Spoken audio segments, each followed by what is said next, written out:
Hello and welcome to NBL Overtime. The Gazeys, well, they've been given out and awarded. Where did our predictions lie? Well, we're not going to visit too many of them because I think for the most part they were all right, but there's a couple that were off. Damon, Derek, Peter Hooley, welcome in. Do we have any sore heads in the building? I was at home, asleep, tucked away in bed, while you guys went out and committed sin and all sorts of other atrocities. How was the night overall? It was a great night. I had a fantastic time. Damon, it looked like you ate everything in front of you. Proud of you. I do have a weakness when it comes to sweets, but it was a good night other than that. Table 18, me and you was on table 18 representing. Didn't see you much of the night, Pete. What was you doing? I was working the whole night. I didn't get to taste any of the dinner or the desserts. I got none of it. I worked from the start until the finish. Then got to have a quiet beer and then went home and went to bed. Nice, fantastic. Well, I'll tell you what, it hasn't always been good news in the media over the last couple of days, and especially just announced today, Xavier Cooks has been reprimanded. He will not take place in the play-in, and there is going to be a lot to play out. As we see the statement here, a mandatory provisional suspension effective immediately has been imposed on Sydney Kings player Xavier Cooks, following notification to him by the Sport Integrity Australia. Now, there's a lot of words on the page, a lot of small white text, but we're going to break this one down for you. It is an anti-doping violation. We're not going to make suggestions about what that was, what's been taken or what's happened, and I think we need to respect the privacy, as it says there, of Xavier Cooks, the Sydney Kings and the NBL in general. We do not know the details of this one. All we can talk to is right now the pertinent information that is Xavier Cooks will not be taking part, you would imagine, in the playing game and most definitely not the rest of the regular season. Yeah, it definitely hurts the Sydney Kings, doesn't it? I mean, it's a do-or-die game against the 36ers, and we'll talk about what that means because Adelaide have played very well against Sydney. He's an integral part of that. He's not going to be there, and as you said, there's going to be a lot to come out of it.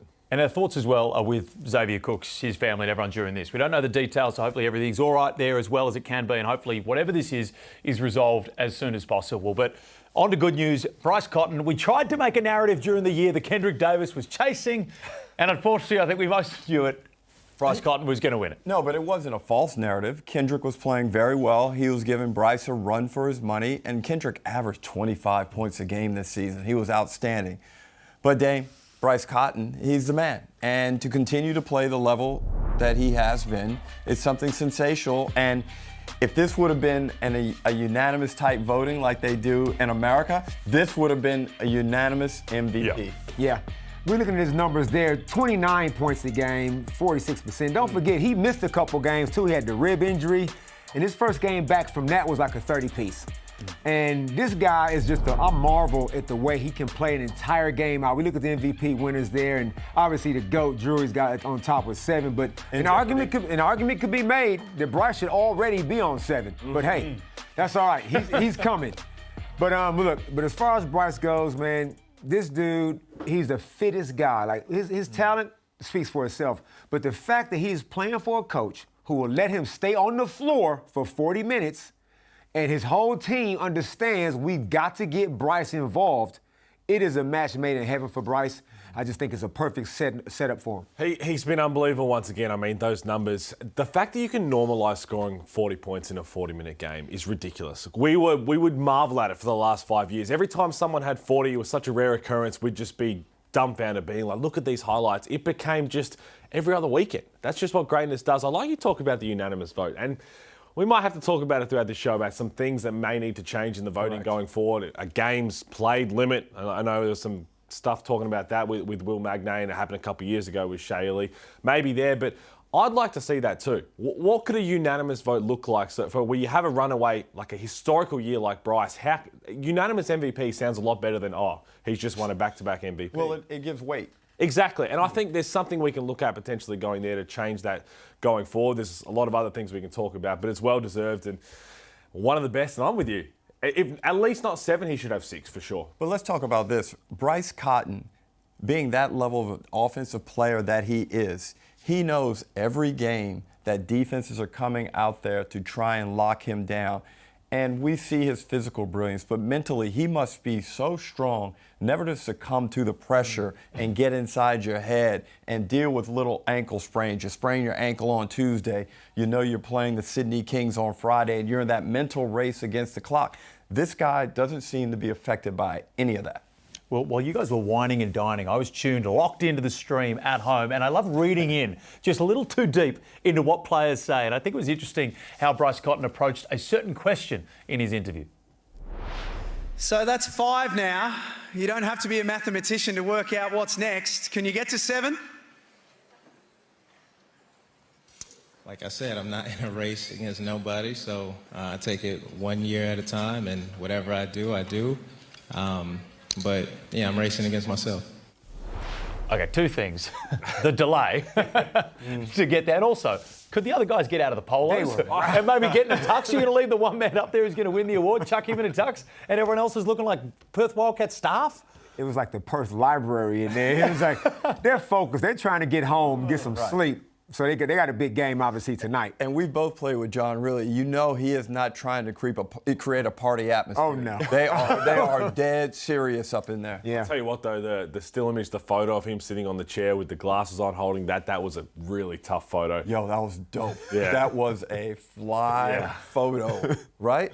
Do we think Kendrick Davis, in the history of the NBL, this is the best season for someone to miss out on the MVP? And Leave it's me out amazing of to this even conversation say because it's a unanimous. very sensitive topic here. Why are you doing this to me today? Well, I mean, you look at the numbers, though, and we've spoken about it, right? The numbers he's had assist-wise and points-wise, we have not seen since yourself, Derek Rucker, and Andrew Gaze, the only two to be able to put up numbers like that in a different era as well. So the fact that you do this, and I think it was funny because I got to interview Kendrick last night. He even said it. He said, in a way, he's kind of killed my dreams because any other year, you go back and we can maybe even, that's something you look at next week, is how many, the stats from all the other MVPs. This is a runaway favourite. You talk about unanimous, but he just came up against greatness, and unfortunately, greatness prevails. And don't forget now, they made the 6 with 3 games below 500. 3. Why? I'm just saying, like. And, you know, I was going to kill you, but Kendrick was responsible with the suspension. He and Trez were responsible for some of those losses course. because they put themselves in Of that course. situation. However, don't try and detract from that man's season. Had he those right, I had him as MVP When? into the last round when they lost those back-to-back games. Yeah, I said right here. I flipped, but I flipped because at the time they were 12-13.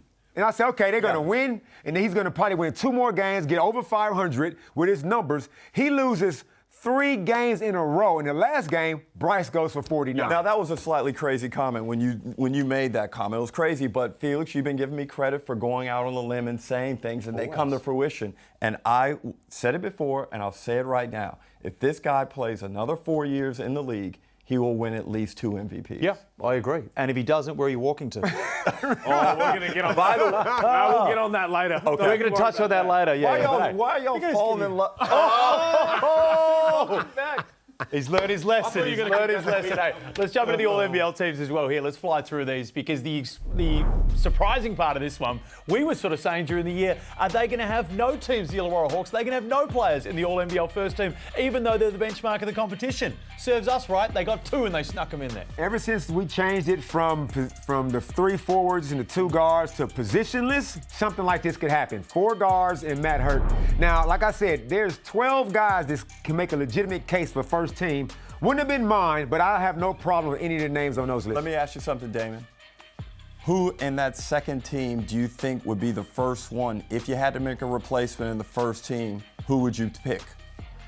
To take him out of that second team and And into put the him in the first first. team, I'll put Chris Golden in.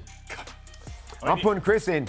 Average 19 points a game for the second best team in the competition. Montrez will be looking for you later in the week. He already looking for me. Well, I had Casey Prather. And if you actually look at the voting breakdown, he was 1 vote behind Tyler That's Harvey. who I had. He was 1 vote, a single vote. And again, I like that voting breakdown. You can kind of see it. I sat there, we spoke about it. I'm thinking, who is it? Is it going to be Tyler Harvey or Trey Kell? I understand the weight that the rest of the peers obviously use, saying the best team in the competition. You're going to probably get a couple more votes. So I'm not too unhappy, but I do think Casey Prather's awfully stiff. The number-wise, 3rd leading scorer in the league, what he did on a team that was decimated by injuries, all the defense was locked onto him for the back half of the season.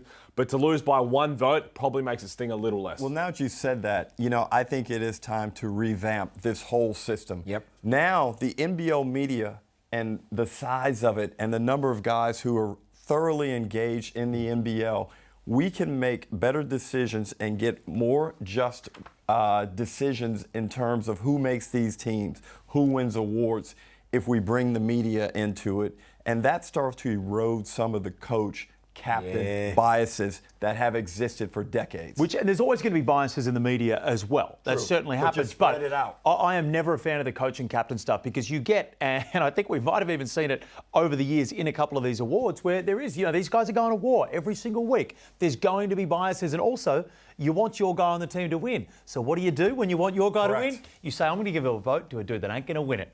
And that's how you end up with a couple now. It didn't happen this year, but it has happened in the past with this couple where it's like, hey, don't think that guy should be in the top 3. It might have happened this year, though, because you're right. Because as a team and as a club, you see your guy win. I understand there would be biases too in the media, but I think the game is big enough now where you can make that pool big enough where the bias wouldn't matter as much. You talk about in the NBA the way that they do it. I'm still stuck on your point, but I'd love to see that unanimous option to be able to have that. I think that's the next step, and then a minimum games played is an obvious one too. Quick one as well. Just as I saw those teams come up, who wins in a 5-on-5 contest? The second team or the first team? I think the second team wins. They got Felix, some. you could put a 4th team out there nowadays, and the 4th team in this league. Yeah. Any night, anything can happen. In a 7-game series, who would win one versus 2? I've got no issues with the positionless anymore. I know some people want to be traditional, but EuroLeague does it, the NBA does it. The best 5 players in the league, whether you're guards. It's interesting. You go back and actually look at the EuroLeague every time they've done it. You normally see it balance out from everybody voting. I think this is the first time we've seen 4 guards, and not just guards, 4 small guards as well, but in that list as well. Europe has some really good bigs as well, so I think they're more slanted towards that, whereas we're a very guard-heavy league. But let's have a look. The regular season is officially done and dusted. We're getting into the play-in game, the first of which is coming up tonight. But when you look at the ladder, plenty of games played, plenty of games won and lost. Who for you is your most disappointing throughout that? Wow. To take a negative slant, really. Okay, so we expected a lot more from the Sydney Kings. You did. They finished 5th, and a lot of teams from 7 to 10 would be happy to be in that position where the Kings are. But let's be real, they haven't shown any flashes of being a championship-level team, Pete, and it's been a disappointing campaign. Well, it has, and I spoke to Gorge last night. He understands that right now everybody's 0-0. So if they can find a way to just get through Adelaide, and then you just worry about winning the next one in the semi-final series, anything can happen. But I know Damon's been big on it. They haven't shown that they're capable of getting that together. We're going to touch on the Sydney Kings in a moment, but I want to touch on the one that I think has been the most disappointing. And I think it was summed up in the game that we called, Damon, with Pettery Coppinen and Matt Mooney for the New Zealand Breakers coming head-to-head, coming into a nasty clash where it was just some words exchanged. Now, this happened shortly before halftime. Matt Mooney went to the locker room at halftime with the team, did not return to the game, did not even return to the bench. So we don't really know whether something else happened in the locker room. Pettery Coppinen was very big, and I thought his words were quite interesting, the way that he worded them, saying there's certain things that we just don't look past. Now, I don't think that's just a regular run-of-the-mill, coach, I'm doing this, coach, I'm doing that. Clearly there was something said there that leads me to believe, 1, Matt Mooney won't return, but 2, the Breakers got a whole lot of issues. In 3 minutes to go in that quarter, Matt Mooney has 6 points. He has scored 4 points up in like the last, say, minute or 2. He gets subbed out. It's a low-scoring game. He walks off, looks up at the scoreboard, and then says something to Pettery. As if, the vibe was, so what, don't you want to win? That's the vibe, right? So Pettery let it slide, and then Matt kept going, so he turned around to address it. Matt blew up. Now, he's since come out and apologized, and full credit to him for that. But in that moment, if your words don't match your actions, I don't care about your words. I mean, so you can say all you want. I'm just going to look at how you act. And his teammate, Sean Bairstow, tried to get involved, and he kind of went at him a little bit as well. So that relationship, and we've seen coaches like Modi Mayor, he would coach guys hard. The coach before him, Dan Shamir, coached guys hard. Director of basketball. Never saw players react like that. In all my years, and we've been a long time, have you ever seen anybody not come out for the halftime? That was intense, and it was a very rare occurrence. But I spoke to Matt Mooney at the NBL Awards dinner, and there was a level of contrition. He feels sad. He realizes it is a weakness of his, that lack of emotional regulation. I told him, I think you are a high-level NBL player, and that's what kind of stimulated him saying, look, I know I got to get better in that regard, because that was a really, really bad look for no matter where you're going to play in the world. that could follow him. And he was really good in that back half. He's of the a season, good player, too. man. I think When he is too. PJC was out, He was the phenomenal. man. He could have done what Rob Edwards is doing at Cairns And I think if he was there. and him coming out now and apologising and owning that's what he had to do as well. And I think you kind of have to put an asterisk next to the blow-up because of what New Zealand went through as well. We weren't there. We weren't the players going through it all, the frustration of being second on the ladder and everything. When you're an ultra competitor, yes, you want to handle yourself differently. Pete, That's not the way to didn't do we it say too. that we thought part of PJC's I think everybody. And it looked like it went throughout frustration. the whole team, Yeah. the whole club as well. So that part of it, when you look at it from a whole point of can he play in the league around the league next year, you probably have to give a little bit of grace to that. I'd go after him. He's a very, very good competitor and he's a very good player. But you're right. In the moment, can you control yourself better? Yes, you know you have to do that. And he came out and said that. It's just tremendous. Like, you've got to learn, especially as an import, because the leash is shorter.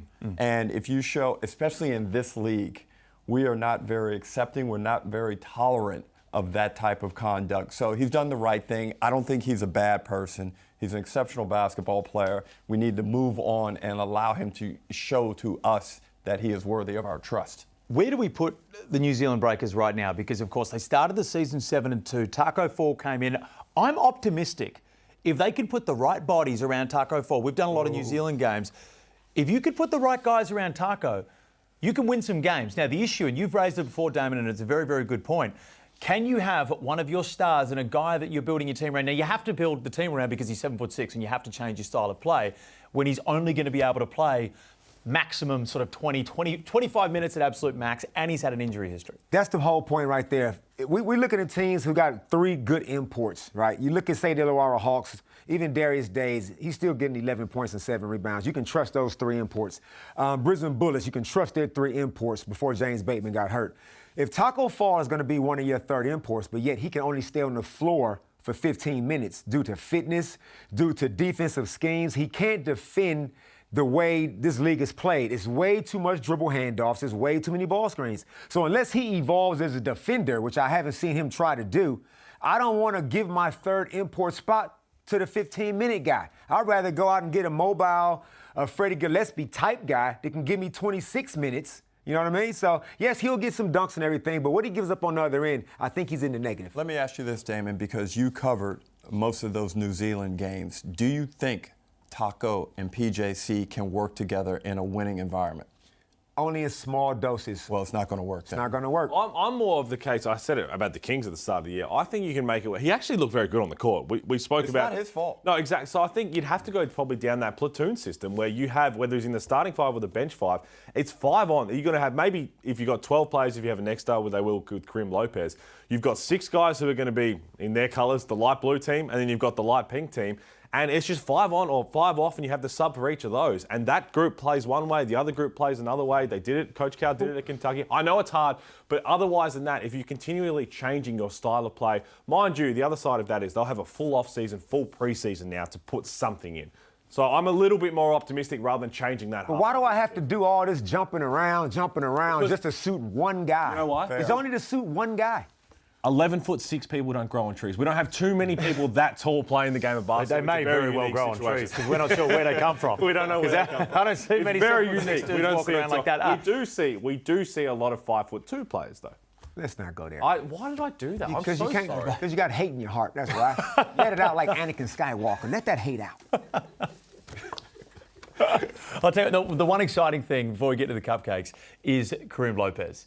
Now, players when they're that age, you know, every other player, they're incremental, they get better. When you're that age, 17, it goes like that. So how much better is he going to be with another off-season of weights, another off-season of training? This kid is going to be special, and I'm going to say it now, very, very early. I think he will be the highlight of NBL 26. Well, I can't disagree with you, but we saw him go like that in a matter of rounds. Yeah. I think it was round 3, round 4, round 5. All of a sudden, boom, it was like, okay, this guy's legit. Athletic, big hands.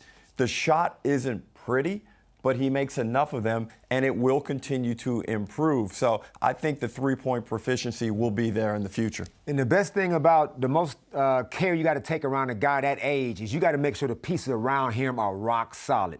When they were rolling and he had Freddie Gillespie, He had Jonah Bolden playing a good role. Matt Mooney and PJC were balling. Sean Bairstow was giving good minutes. He could just come in and just kind of fit in without trying to be the man or anything like that. Not a lot of responsibility. As the team started to change, he had, and Sam Meninga, of course, he had to take on more responsibility. And you don't want to place all that on a 17-year-old's shoulders. But I still think he held up very good under them circumstances. He was fantastic, and I'll tell you what, saying it now, he's going to be the story of NBL 26. Top 5 in the NBA draft, I'm calling for next year. But let's jump into it. No Cupcake League. Shout out to Liam Santamaria, who gave a fantastic speech at the Gazeys last night. Tough to do. Liam sat on this same panel with Corey for damn near 10 years. You could see the emotion. It's very hard for Jack Heverin as well, for everyone who is mates with Corey. But Liam just did a fantastic job of summing up that emotion. So shout out to you, Liam. But let's jump right into this, because a couple of weeks ago, I've been saving this one, the NBL ran a competition for someone to join the broadcast. You know, for people, we sometimes, you get used to being on TV, it sort of wears off on you. But for a young kid, they're going, it's my chance, I'm going to be on TV. We threw down to the young fella, and I don't think the stadium really understood what was happening. He's one man who's very happy to be here. Someone else will be happy to be here. Happens to be joining Jack Heverin right now. Thank you very much, Felix. Very, very exciting. The Foot Locker Step into Your Gift competition has been running over the last couple of months.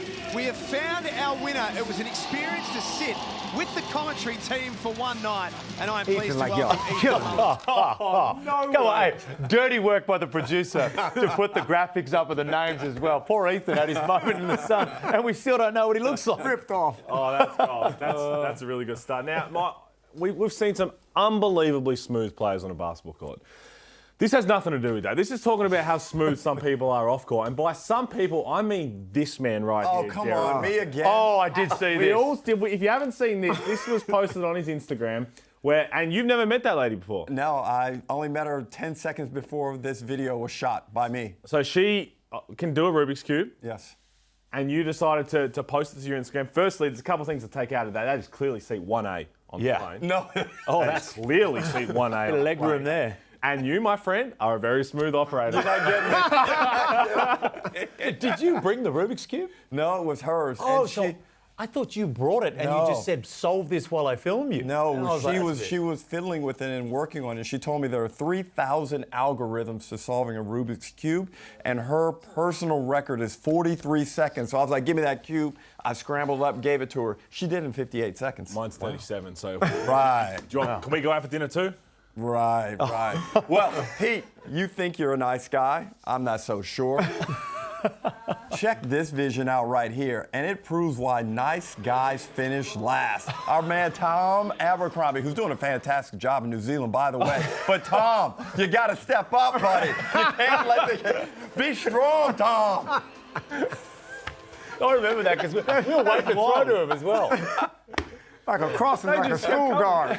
Like a crossing guard. We know, Damon, that would not have happened if you were up I would there. have backed them kids up and said, y'all got to wait. Because they would have tried to hurry you off with the kids. This way, We left one behind. Why is one of them wearing a suit? Where do you get the suit jacket? That ain't bad. I don't mind that one from you. Look, I got to go with this cupcake is for Matthew Hurt from Minnesota. Now, look, I don't know how much sun you get in Minnesota, but we got 2 suns here in Melbourne. And Matt Hurt, your whole body hurting, your skin hurting. You looking like Krusty the Clown, man. Wow. Put some lotion on or something, man. That man came straight from scoring 300 at the G. That is a test cricketer going straight to play some basketball. Oh, remarkable. Hot start. We got plenty more to come after the break.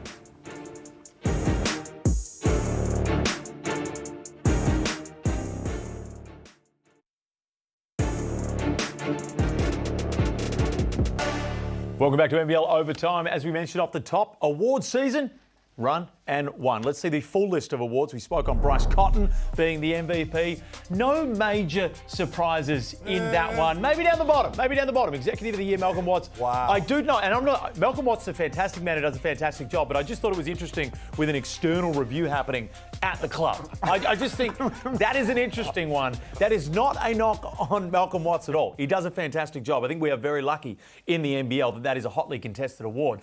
But I just thought it was interesting with all things that there was an external review currently in process. Now, you're a Brisbane guy, so I'm not going to ask you to comment any of that. Well, it's more, I'm sitting here I'm thinking like the Hawks. You think about where the Hawks were. This is a team that won 3 games a couple of years ago. And now they're the best team in the competition. So that was a no-brainer for me. It would be the Hawks. And the other one, and I know that you said a couple of things on NBL now.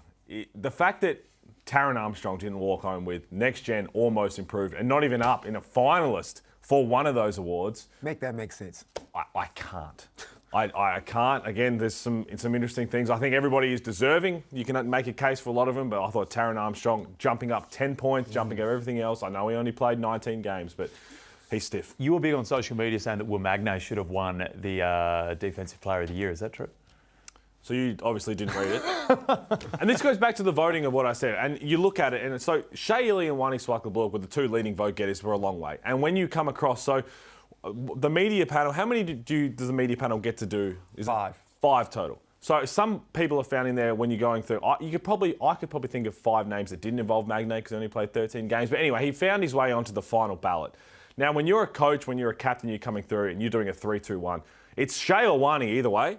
And in that single vote, it's irrelevant, really. So they're thinking, you know what, Will Magnay, when he's healthy, yeah, he's one of the best defenders in the league, and you're probably not even thinking that he played 13 games. You do a 1 vote because it doesn't matter, and that's how he gets on there. He's very highly respected around the league. That's all I was saying. You were fighting for your life in the comments there. People were coming at you. I was going to jump in. No one was actually reading my tweet, which basically sums up Twitter. I was like, please just go back and read what I'm saying. Just read it. Justin Tatum, no-brainer. We did the exact same thing last season with Dean Vickerman. They was top all year. Justin Tatum did the exact same thing. And Justin Tatum now, for me, that man is Shaft. We need to cue the Shaft theme No music. one knows who you're talking about. They're too young. Richard Roundtree? They don't know. At least you know who I'm yeah, talking I know about. who you're talking about. Okay. He's done his job beautifully from start to finish, so good on him. That was a no-brainer. But Tyrell Harrison, we talk about most improved. I had Casey Prather, the same guy that you want to have in your first team. Now, I don't make the rules. We talking about the 1 year you're not that good, and the next year you're really good. That was Casey. Casey last year rode that damn stationary bike like he was in a damn Tour de France. Now he's out here balling his butt off, and he can't even get in. Right. And no, we give it to Tyrell. You're but right. Derek, Tyrell averaged 14 this year. He averaged 10 last year. I 4 points. I didn't think he deserved the award, okay? But I watched you guys talk about this during one of the broadcast pregame shows. Pete is right also. You were right. But the resolution is to have a comeback player of the year award. Yeah. I've been trying to push that, and again, I said it more in a Courage Award because I think Casey's well deserving of that, but like the Corey Williams Courage Award or something to recognise everything that Corey built, and you talk about courage, what he went through with his battle, I think it's a great way. And again, Casey Prather would be the winner of that this year for sure. This man, one, had to learn to walk again, let alone play basketball. So I think there's still things we're going to continue to grow with, but we're just going to continue to put out there. We want that. We want the All-NBL defensive team as well, Damon. 100%. Right. We want a lot of things. Maybe not this season. Maybe this season wasn't the year to bring it in. Not a great defensive season, which we love because we won. Thank God. Man, all defensive team, they should look whoever's on that list, ship them out of the league. Get them out. If you make the all defensive team, go over to Europe. Go over and play in China. We don't want you here. We want high-scoring Bryce Cotton types over here. But that's the regular season done. The past is the past. Let's head to the future right now because the play-in games are set to begin. Let's have a look at the schedule that we're playing here. Now, I'll tell you what, you might need a degree to try to work out where we go on this little... That's not a Venn diagram, is it? No. I mean, what degree do you need to follow? A couple of lines. It's literally 3 lines. It's very straightforward. Help him out, Pete. I mean, the green one says win. So if you win, you're going to go across there. And the red one says loss. You're going to go to where it says loser. It looks like a game I used to play on Mini-Clip. Damon, tell me that's not the easiest thing to... Which one is the green one? I'm Oh, red. you are colourblind. I'm colorblind. Yeah, sorry, that I'll take offense to this red-green. That's my colorblindness. Okay, so instead you can use see the words that say loser. You can look at those ones as well. That's where the loser goes. Sydney and Adelaide seems like a match made in heaven for the play-in. We look at the chaos that has gone on for Adelaide. They're coming up against the Kings, who are just entering some drama of their own. You will be watching that game very, very nervously, considering that you promised to walk to Perth, it was? Well, yes, Brisbane to Perth. I've actually consulted with my medical specialist, and they've advised me that despite my strong desire to make good on my statement, that they don't recommend that I do it. So I've actually got a, what? What is this? Oh, okay. Who's bringing up old stuff? Felix just said we're moving ahead. Who's bringing this up? What is this? We got Donald Trump over here dodging the draft with some bone spurs. Oh, Lord. You are in some strife, Rock. Look at that, a banging lineup. So if they don't make the championship, there has to be some sort of punishment. And I think it's only fair that you have no say in that whatsoever, and that us three overtime panelists will. Hey, let's open it up to the public. I don't think you want to do that. I really don't. Let's do it. Let's open it up. Come on. Hey. Okay. Do you think I'm scared of the public? How about we do that? You think I'm worried about the criticism? Let's do hashtag NBL Overtime or NBL 25, and we'll pick the 5 best, and we'll sit on here and we'll decide it. So the public can And decide will you it. accept the agreed upon penalty? It depends how We won't crazy make it this crazy. dude's going to be. If we're playing spades right now and you renege, you know you'd be in trouble. I think we're underestimating the public. We're going to get okay, 10 years in Guantanamo Bay, jumping out of a plane, all those sort of things. So, yeah. Send something through that's remotely legal and possible if you can. No. 100% legal. Remotely possible. Let me get that clear. Remotely legal. Let's have a look at the major stats for this matchup, because all the drama aside, it is going to be a fantastic game. I think both of these teams are going to come into this one raring to go. But Adelaide, for me, is still, albeit with the drama, the danger team. Pete, you played in the league more recently. How would you feel if you were Sydney, knowing that your season record in an elimination game is 1-3 against a team you got to face? They beat them the last 3 times too, Adelaide, and that was with Xavier Cooks was playing. So the task is going to be really hard, but I'm looking at it from an Adelaide perspective. Now, they didn't finish off well. They limped into getting into the play-in tournament. But you have a look at their potential path. If they can take care of business against Sydney, which I think we're all assumed that they're going to win that game, then they'll play either Perth or Southeast Melbourne. If they play to their best basketball, are they capable of winning that? Absolutely. If they win that, they then play the Hawks in a semi-final series, who they swept. And they would then, all of a sudden, randomly, we've got the Adelaide 36ers in a championship series. That path is very, very doable if they're locked in and play to their full potential. If Was a fifth, we'd all be drunk. Thank you. That's what my mama used to always say. Now, look, getting past Sydney, we didn't even know going. I tipped them to beat Sydney, not knowing Xavier Cooks wouldn't be playing. Now, Sydney Kings are going to be one of the shortest NBL teams we have ever seen. I don't know. Jason Spurgeon, no disrespect, he's going to have to play double-figure minutes. Cam Oliver is going to have to stay on the floor 30-plus minutes, regardless.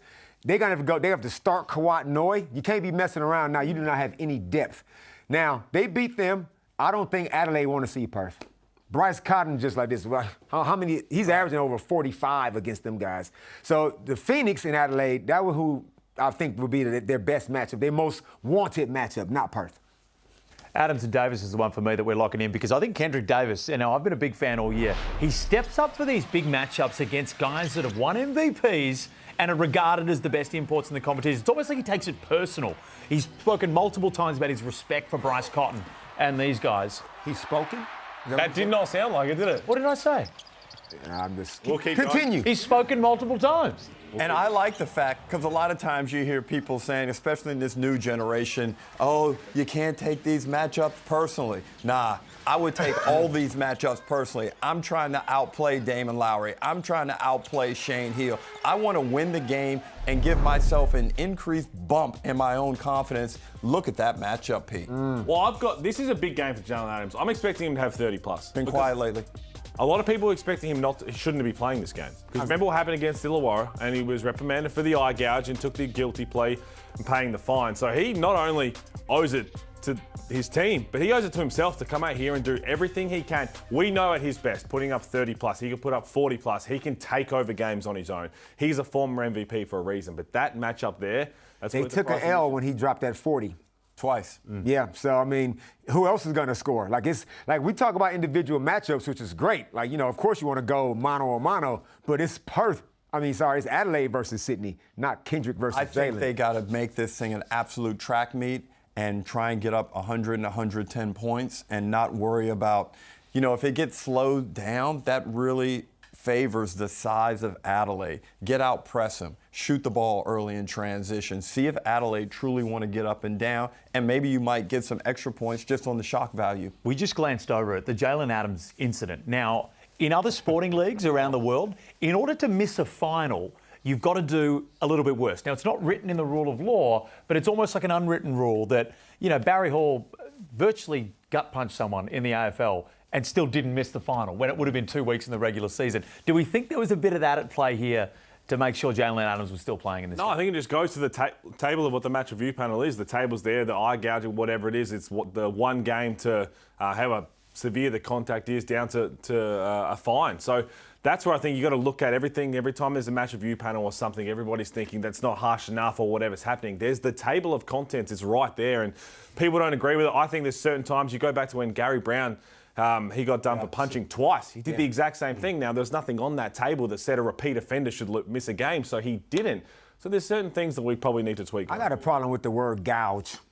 Me too. Did he gouge? No, we know what he did. We know what he did. Yeah, exactly. It wasn't a that gouge. means something in certain cultures. Of course, and Ronnie got off a little bit light, too, at least a tech foul. I mean, Ronnie came over and instigated, so at least a tech. But, I'm fine with Jalen. Just pay a couple dollars. Let's move on, because it wasn't that serious as far as I'm concerned. That's it. We want our superstars playing in this one. Davis, Adams, this is set to be a massive contest. The playing games are about to begin. Plenty more coming up next.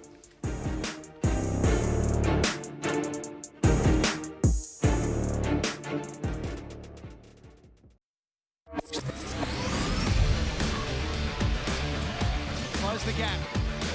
That is as tough can get. Shot clock at 3 for Keandre Cook at the buzzer. Windler will shoot himself and end it off with one of the longest bombs you'll see. Huge thanks to Mitsubishi Motors for all their support throughout the season. We look at the leading threes right now. Bryce Cotton, Chris Golding. Are we going to continue this one?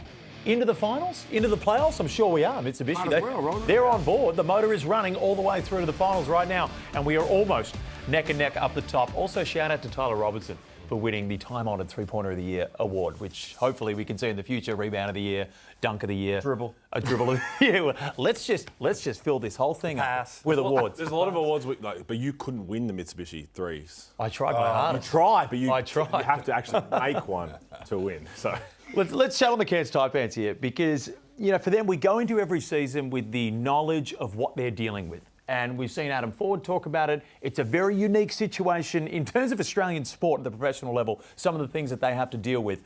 They were up at times and they were very, very, very, very down.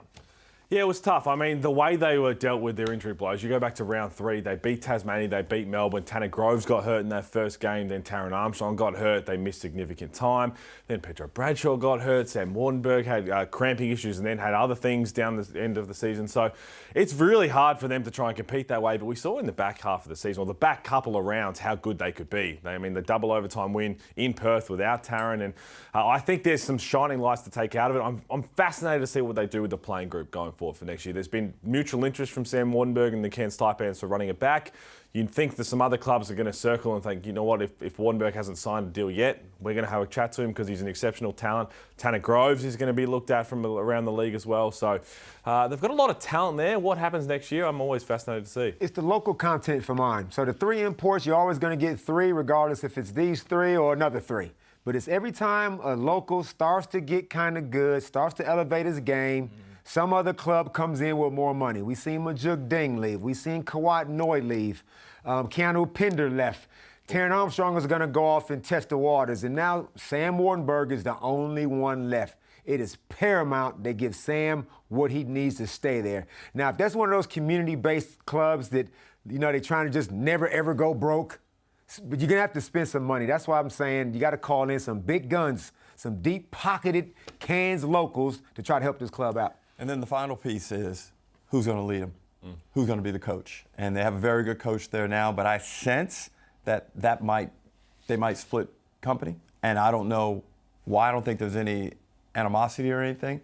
But who are you going to get? Well, it sounds like you're going for the job based on that jacket. No, you can't do He's that. whacking Cairns Taipans logo on that thing and you're ready to go. You can't do that job and be in the NFL Hall of Fame. I show up once every 3 weeks, and you guys got no love for me. Cracking jokes. I believe that ball belongs to Mr. Gilmore. Very good. Oh, God, no. So the Brisbane Bullets, I've used the term during the year, and you love it every time. They edged us with success. We thought they were going to be really good. They went on a bit of a streak. They brought Casey Prather back to his fine form. But outside of that, it was a very up and down year. It was, and they can't be blamed for the injuries. These things happen. But But sometimes when they were down on men, the way they came out and played, Damon, wasn't impressive. They showed no energy. They couldn't defend. Offensively, they lacked identity. And those are the things that are concerning. It's not necessarily losing the games, because that happens, but it's how you look when you do it. They finished 13-16, right? Same as Adelaide 36ers, who are in the play-in. Okay, so everything we're saying, how they sometime might have been lackadaisical, whatever. I thought when Josh Bannon was hurt and Casey Prather went to the 4, James Bateman, Casey Prather, and Kendrick Cook carried the load with Tyrell Harrison before he got hurt. They couldn't overcome that one because Rocco might have been hurt or wasn't playing that well at the time. So they was out of bodies, out of height. But I feel like that team had a cohesion amongst themselves that I could look at and go, they have an identity. And going off to the Brisbane Bullets that we've seen over the last couple of years, which it was, we don't need to talk about how bad they were. Now there's some stability there. So I'm saying for the Brisbane management to now upset all of that when it took 2 years for Justin Schuller to get the team he actually wants to coach, I'm saying now this man should get at least another 2 years to see if he can just maintain that and just go up another level. I understand what you're saying, though, Ruck. So it was 12-17 that they ended up finishing. Sorry. You look at the difference in performances, right? The summer shootout game against Cairns, when Cairns ran up the winning score, they were really bad in that game. We call in that game, Damon, I think, and it was a really disappointing effort from whoever was out there. They had even less players available when they went down to Adelaide and played the 36ers, who are unbelievable at the time, and they just played with so much heart, determination, and a freedom.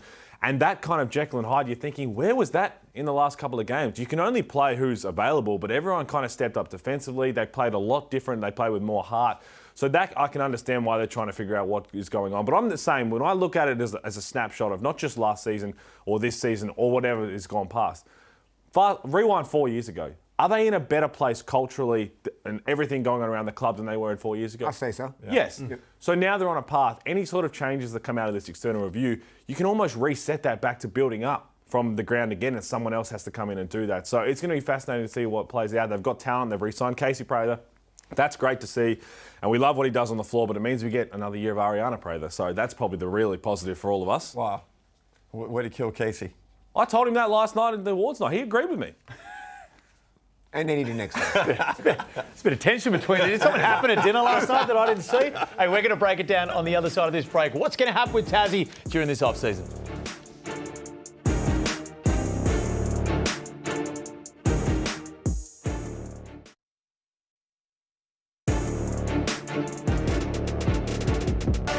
Well, the defending champions, the Tasmania Jack Jumpers, just dropped off a little this year, and a little may just be an understatement there. Down to 7th, but of course some big things happening in the pre-season, which was the loss of Jack McVeigh, some big injuries through the year. Are we considering this one for the Jack Jumpers a mulligan? I think so. I mean, it all went back to the Jack McVeigh, then they were hanging out for him. And the Sean McDonald injury, we can't understate that enough. And throughout the start of the year, we sat here and we were like, we're not just going to say that Sean McDonald fixes it all. And then he came back and they had an 8-game winning streak. Kind of did fix it all, but Magnay getting hurt as well with the toe. So a lot of things out of their control, but you talk about it in the off-season, they've got big decisions to make because you're president of the Little Big Man Society, Jordan Crawford, a very emotional post-game interview as well. And I think for Tassie fans, that would have hit home for him.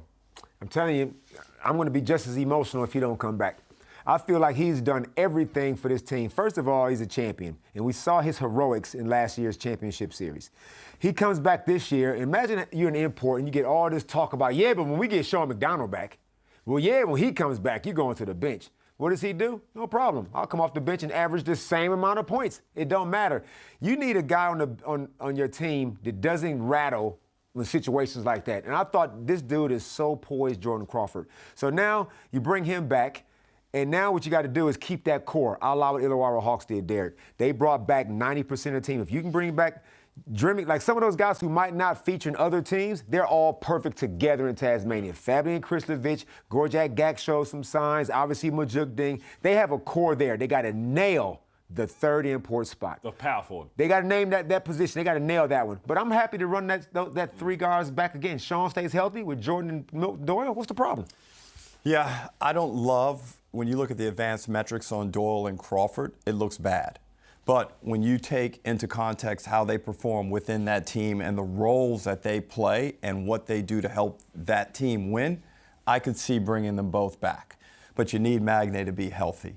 You can't get it done if Magne is not healthy.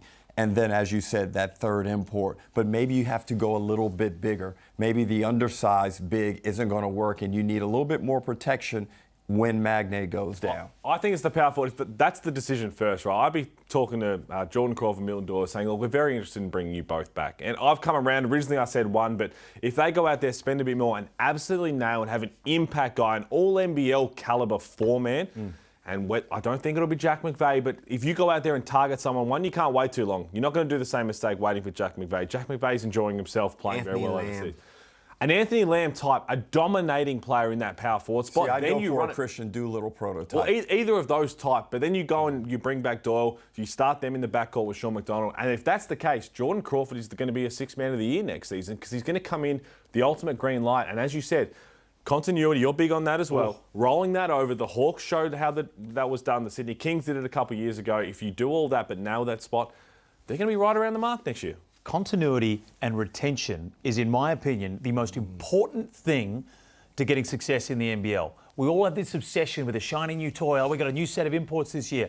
From fan engagement, you know how many times you see guys walking around with jerseys for, Casper Ware United jerseys, stuff like that, like guys that were around for a couple of seasons and then go off and do something else. Now, it's hard because they come over here, the league is so well respected that they garner a lot of money overseas. And the league is working its way to paying them enough money. Like a Kendrick Davis, we can pay now to keep a dude like Kendrick Davis in the league. In the past, he would have been gone, off in Asia, doing something like that. We can pay to keep these guys now. So now we need to continue the retention. We want to see Kendrick Davis in Adelaide 36ers jersey for 10 years. How many guys in your era came over here and they're now household names? Leonard Copeland, Derek Rucker, Damon Lowry. Everybody knows this. Leonard Copeland can't walk down the street without someone going, Copes. Or Sammy Davis Jr. Sammy Davis Jr. Wow. So it's that sort of stuff that we need, and that is the biggest thing for us. I agree. And from a coaching perspective, when you don't have to bring in a full new roster, it allows your preseason to go a lot smoother. Scott Roth doesn't have to go deep diving and coaching all the Jack Jumpers principles on both ends of the floor. He's got the retention, as you say, and he can fine tune instead of having to revise. Retention, retention, retention. Trend is your friend. They're quick. How many times is that ball going to dribble this time? I reckon that was less. Yeah, you've got to sped up. Substantially less. They've sped that little stinger up here. Do you guys know a very interesting little trend about the play-in games? No, but I imagine you're going to luckily, share it with us. Yeah, I mean, what luckily is it's it? my segment, so I want to talk about it. Kick it out. The sixth place team has never lost. It's only been going for 2 years, but still. You're right. 22, 23, 23, 24. How many years is that? I don't know. I think it's 2. I think it'll continue. The sixth place team. And you know what? Are the Kings going to fall victim again? I've said it before. I just think you come into this as the sixth place team. The Kings, there's a whole lot of pressure on them. They were built up in the preseason. Surely they can't lose. They're going to be champions this.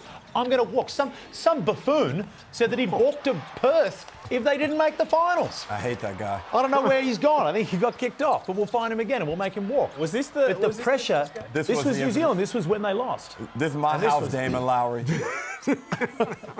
I think it'll continue. But I think it's going to continue here.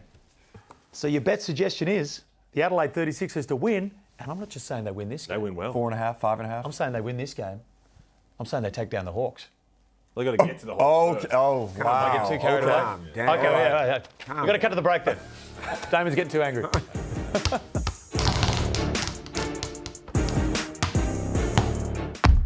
What are you really gambling with? For free and confidential support, call the number on the screen or visit the website.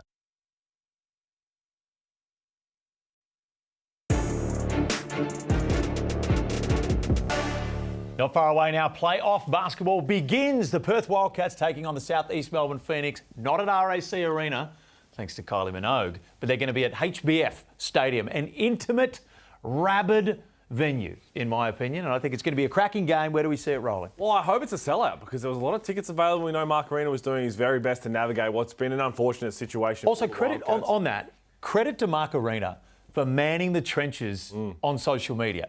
Yeah, this guy's got a whole lot of money. He could just sit back and say, hey, peasants, deal with the problems down there. Wow, This is, I don't deal with the economy passengers. But you know what? He's over there on the front lines. That's all we want, the transparency. I think it's going to be a tough game for the Phoenix because I still think it's going to be very hostile, a smaller crowd, only 4,500. It's going to be very loud. You expect Bryce Cotton to do his thing. If they can do anything possible to slow down this man who's been on this scoring tear, they might have a chance. But you've got to play through Matt Hurt early and often because Matt Hurt, I know you love talking about unguardable players. That man is unguardable. He's unguardable. And Christian Doolittle, who is a good defender, but what Montrez did to him last game kind of made me raise some doubts. I'm thinking, maybe Christian Doolittle, I don't know if that was a one-off bad defensive game, but Matt Hurt, as long as they don't forget about him and feature him. But Derek, I think I think Southeast Melbourne Phoenix got the backcourt that can keep that pressure full court on Bryce Cotton just to make it a little tougher. I still see Bryce going for 30, but I just feel like they got the depth to be able to make it more difficult. And I agree. So often teams let Bryce off the hook physically by not engaging him in on-ball screens, away from the ball screens, and making his body take some hits, be physical with him when he's a defender. And I think Southeast Melbourne has the capability to do such things because of the balance and the potency of their guard play. Well, it's going to be the marquee matchup. Two all NBL first-team players here in Matt Hurt and Bryce Cotton going head-to-head. Let's have a look at the teams at the moment in Perth and Southeast Melbourne. Again, we see a lopsided record, 3-1, 1-3. When you look at him, although it was a very different Southeast Melbourne at the beginning of the season to what we see now. That and the way that the Phoenix played a couple of those games, they should have won. Deceptive, this 1-3. It is very deceptive. They should have won. They fell apart in key quarters. And again, that's the one thing. If you do a good job on Bryce Cotton, it doesn't matter. You can do a good job on Bryce Cotton for 38 minutes. But he can beat you in 2 minutes and he can put the game to bed. It is so important to try and continue to stay at it, not get caught up. They've had a lot of lapses, the Phoenix, as well as they've played. That's the test going across the other side of the country. It'll be a big one. Whose defense do you trust the most? Southeast Melbourne. There you go. And defense, that's what. now we talking about real basketball. They're playing away from home. Defense travels. That's what I know, but role players play better at home. But I'm excited. We've spoken about the offensive explosion this year in the NBL.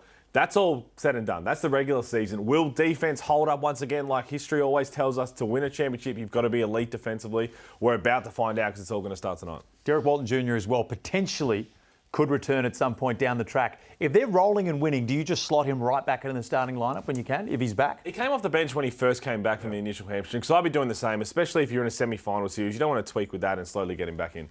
Final predictions for this one, Damon? I got Phoenix in a slight upset. I got Phoenix.